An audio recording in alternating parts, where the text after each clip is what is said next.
I'm back in Canada and I'm back in the salon. My lovely friend here, she booked in to get her hair done and she's a relationship coach. So like, let's ask her some relationship questions. Right, so this is my friend Anna. Tell us what you do, what do you specialize in, and a little bit about yourself.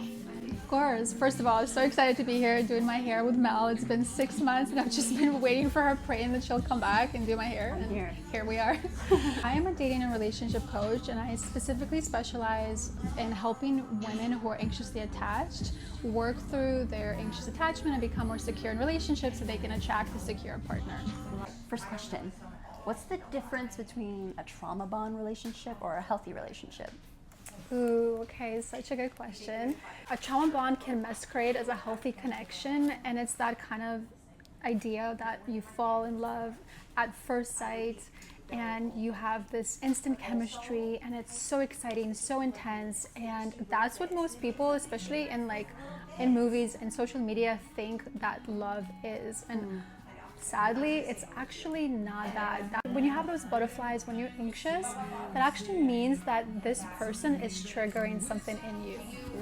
And that means that it's more of like a trauma bond than it is a healthy connection, because a healthy connection actually builds slowly over time. Yeah. It's oftentimes not like this oof, so like intense. passionate, intense, like I can't stop thinking about you. I'm like constantly checking your phone if you messaged you, you're so involved. Obviously it's natural to be excited about like someone that you've just met, someone just like have a gut feeling that they feel good, and that's kind of the excitement that you're feeling. Yeah, like a little bit of excitement is great. Of course you should be excited, but it shouldn't consume you. Next question, how can someone maintain their individuality within a relationship? So I know how exciting it can be when you meet someone new and you're really into each other and you want to spend every waking minute together. And the thing is, that's kind of how you lose yourself in relationship and become a little too codependent, where your sense of worth is dependent on the relationship. And you don't want to do that, because what happens if you end up breaking up? You need to have your own interests, your own hobbies, because that's what makes you who you are, and that's who that person is into, right? There's going to be things that like I like that he doesn't like, but I should still pursue and do it for myself, and vice versa. He's going to have stuff that he likes that maybe I'll indulge in every once in a while. I think it's okay to have some space for one another, right? All right, next question. What role does self-love play in a healthy relationship?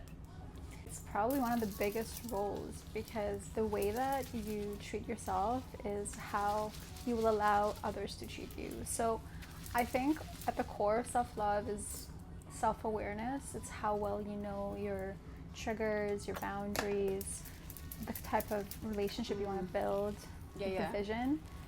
And then based on that, it's really just being able to stay true to that. When you're practicing that in dating, you will attract someone who's on that level, someone who is able to treat you the way that you want to be treated. The world like reflects back to you how you treat yourself, and you will attract someone who, if you're not embodying self-love, then you'll attract someone who's also not embodying self-love, and then you guys are both looking to like please this void that needs to be filled by yourself, pretty much. How does our past relationships shape what we attract and love today?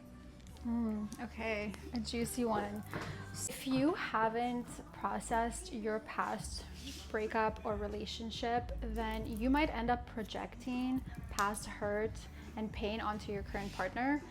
And that's actually why like a lot of the work that I do with my clients deals with processing past trauma, going back to past relationships, all the way back to your childhood, where you work through like all of the wounding so that you can show up as your true authentic self in relationship with your partner today, and actually see them for who they are instead of projecting that pain and that wounding onto them. Does that make sense? Yeah, I love that.